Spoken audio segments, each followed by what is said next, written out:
Hello DLG family ना wie geht's। इस video में हम देखेंगे टू पार्ट कनेक्टर्स। ये ऐसे वर्ड्स होते हैं जो कि दो सेंटेंसेस को ज्वाइन करने के लिए या फिर एक सेंटेंस में दो डिफरेंट वर्ड्स को ज्वाइन करने के लिए यूज़ किए जाते हैं। इसकी डिटेल्स देखते हैं। Los geht's।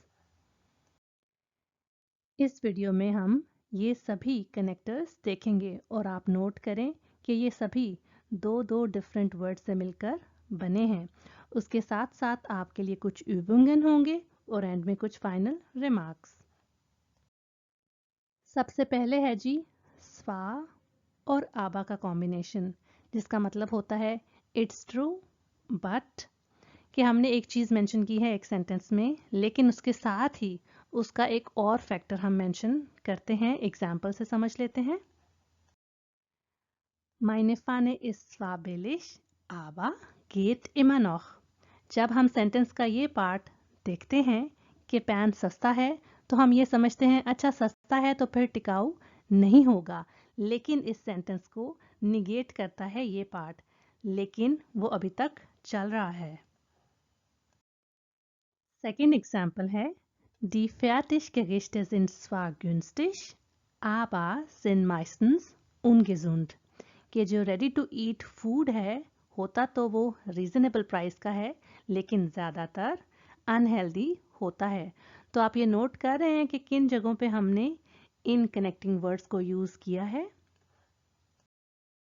इन सेंटेंसेस में हमने स्वा के बाद एडजेक्टिव्स यूज़ करने के साथ साथ कॉमा पुट किया था, और उसके साथ ही सेंटेंस का सेकंड पार्ट आबा के साथ स्टार्ट हुआ था। लेकिन आज जो हम डिस्कस कर रहे हैं सभी के सभी two part connectors different pattern follow करते हैं। उनकी पोजीशन को हम साथ साथ देखते जाएंगे कि किस तरह से सेंटेंसेस में यूज़ हुई है। सेकंड है sowohl als auch, जिसका मतलब होता है as well as। Letztes Jahr habe ich sowohl Berlin als auch Frankfurt besucht। कि पिछले साल मैंने बर्लिन के साथ साथ फ्रैंकफर्ट भी विजिट किया था। ये आप नोट कीजिए कि इस सेंटेंस में हमने sowohl और als auch एक ही सेंटेंस में यूज़ किया था, लेकिन इसको हम लॉन्गर सेंटेंस में भी यूज़ कर सकते हैं जिसमें नेबनसात्z के साथ साथ Hauptsatz भी हो। Zum Beispiel Wenn ich neue Ideen nach DLG-Videos suche, schaue ich sowohl eure Kommentare als auch eure Vorschläge। कि जब मैं DLG वीडियोस के लिए नए आइडियाज़ के बारे में सोचती हूँ तो मैं आप सबके कमेंट्स के साथ साथ आपके सजेशंस भी देखती हूँ। Nicht nur, sondern auch का मतलब है not only but also। बस भाई सारे अलर्ट हो जाएं, बहुत ही इम्पॉर्टेंट एग्जाम्पल आ गई है जिसको समझना हमारे लिए बहुत ज़रूरी है। Ihr sollt DLG-Videos nicht nur allein anschauen, sondern auch mit euren Freunden teilen। आप अगर DLG वीडियोस अकेले देख रहे हैं तो ऐसे ना करें, बल्कि उनको अपने फ्रेंड्स के साथ, ऑब्वियसली लैंग्वेज स्कूल के फ्रेंड्स के साथ भी शेयर करें। एक और एग्जाम्पल है Mein Fahrrad ist nicht nur zu alt, sondern fährt auch zu langsam। यहाँ पर आपने देखा था sondern auch इकट्ठे यूज हुआ था, इसको हम तोड़कर यूज भी कर सकते हैं, तो वो इस तरह से कुछ हो जाएगा। लेकिन जब हम höher verstehen में, leser verstehen में इसको इस तरह से देखें तो हमें खुद ही समझ आ जानी चाहिए कि ये चारों वर्ड्स इकट्ठे यूज हुए हैं, तो इनका मतलब है not only but also। तो मेरी जो साइकिल है वो सिर्फ बहुत पुरानी ही नहीं है, बल्कि बहुत आहिस्ता से भी चलती है। entweder oder, इसको याद रखना काफ़ी इजी है। इसका मतलब होता है आइदर और, के दो ऑप्शंस हैं, उनमें से कुछ भी हो सकता है या किया जा सकता है। Am Wochenende kannst du dich entweder ausruhen oder fleißig Deutsch lernen। के वीकेंड पर या तो तुम रेस्ट कर सकते हो या फिर मेहनत करके जर्मन सीख सकते हो। तो यहाँ पर आपने नोट किया होगा कि जितनी भी अब तक हमने एग्जाम्पल्स देखी हैं वो दो इक्वल वर्ड्स या दो इक्वल सेंटेंस पार्ट्स को मिलाने के लिए हम ये सभी कनेक्टर्स यूज़ करते हैं, तो इस चीज़ को हमें जहन में रखना होता है। और यही रूल इस एग्जाम्पल में भी अप्लाई किया जा सकता है। Ich suche entweder eine Wohnung mit Balkon oder ein Haus mit Garten. Weder और noch, neither nor, ना ये ना वो, इसका मतलब होगा। एग्जाम्पल है mir gefällt weder gelbe noch weiße Hose। अब हम weder और noch के साथ एक लेंथी सेंटेंस देख लेते हैं। Wenn man zu schnell Auto fährt, dann sieht man weder Geschwindigkeitsbegrenzungen noch andere Verkehrszeichen। कि जब कोई बहुत तेज गाड़ी चलाता है तो वो ना तो स्पीड लिमिट देखता है और ना ही देखता है रोड साइंस। लास्ट हमारे कनेक्टर्स हैं जी ये और डेस्टो। इन दोनों का मतलब अगर हम इंग्लिश में देखें तो होगा द और द।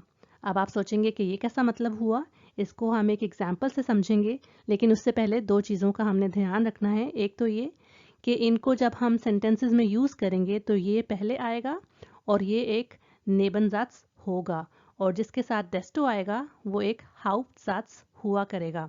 सेकंड ये है कि जब हमने इनको यूज़ करना है सेंटेंसेस में तो इन वर्ड्स के बाद हमेशा एक एडजेक्टिव की कंपैरेटिव फॉर्म आएगी। अब एग्जाम्पल में हम इसको और समझ लेते हैं। ये वेनिगा इश श्लाफे, जितना ही मैं कम सोती हूँ, the lesser I sleep, desto müder bin ich, the more tired I am। तो इस तरह आपने देखा कि हमने वेनिश और müde की कंपैरेटिव फॉर्म्स यहाँ पर यूज़ की हैं। इसी तरह एक और एग्जाम्पल है, je mehr man seine Deutschkenntnisse verbessert, desto selbstbewusster fühlt sich in der Prüfung। इस एग्जाम्पल को देखें तो इसका मतलब होगा कि जितना ज़्यादा कोई जर्मन नॉलेज इम्प्रूव करता है उतना ही कॉन्फिडेंट वो फील करता है एग्ज़ाम में।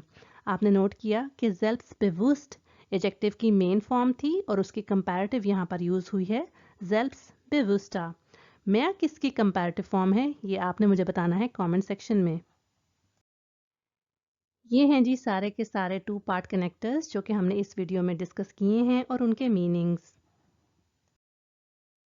Übung 1, इन कनेक्टर्स में से चूज करके आपने सेंटेंसेस में फिल करने हैं। Nummer 1, die Lara kommt aus der Türkei.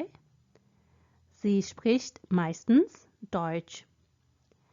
Sie ist meine Chefin, meine beste Freundin. Sie schickt mir heute eine E-Mail. Ruft sie mich an.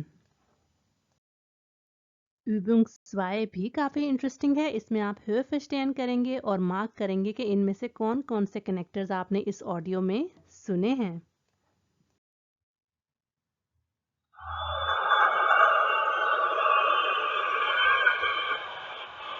Schatz, meine Mutter wird am Sonntag 70. Schatz, hast du gehört? Meine Mutter hat am Sonntag ihren 70. Geburtstag. Was sollen wir ihr schenken? Keine Ahnung. Ist doch deine Mutter. Blumen passen immer. Habe ich auch gedacht. Blumen passen immer. Und welche Sorte? Am besten Rosen. Kennst du ihre Lieblingsfarben? Sie mag sowohl rot als auch gelb. Na gut, dann kauf ihr einen schönen Strauß. Und welche Farbe? Entweder kaufe ich einen Strauß mit roten oder einen mit gelben Rosen. Was meinst du? Oder ich nehme einen gemischten. Einen gemischten was? Naja, einen gemischten Strauß. Ich nehme nicht nur rote, sondern auch gelbe Rosen. Ich würde die Farben nicht mischen. Und ich würde weder rote noch gelbe Rosen kaufen. Kauf einfach weiße Rosen. Weiße? Warum weiße? Na, du willst ja deine Mutter nicht heiraten. Obwohl... जाते जाते कुछ final remarks. क्या आप इन सभी connectors को use करके अभी sentences बना सकते हैं कि नहीं, ये आप अपने आप से पूछ सकते हैं। जब आप टेक्स्ट की रीडिंग करें या लिसनिंग करें या फिर जैसे आज की वीडियो में हमने एग्जाम्पल्स के साथ डिस्कस किया था, जब भी आप इन टू पार्ट कनेक्टर्स को देखें तो नोट करें कि उन सेंटेंसेस में वर्ब की पोजीशन और बाकी सारे जो एलिमेंट्स सेंटेंस में यूज हुए थे उनको किस तरह से हमने डिफरेंट पोजीशंस पर पुट इन किया था। अब इन कनेक्टर्स को यूज करके सेंटेंसेस बनाना एक अच्छा आइडिया हो सकता है, और अगर आपको सेंटेंसेस बनाने में प्रॉब्लम हो रही है तो इस वीडियो को आप फिर से देख सकते हैं और फिर से नोटिस कर सकते हैं कि डिफरेंट वर्ड्स को किन पोजीशंस पर यूज करके सेंटेंसेस बनाए गए थे। डिफरेंट वर्ड्स को आप चेंज करके एग्जाम्पल्स खुद से बना सकते हैं। आप नेट पर भी सेंटेंसेस ढूंढ सकते हैं और इनको फिर उसके बाद ट्राई कर सकते हैं अपनी जर्मन स्पोकन में यूज करने की।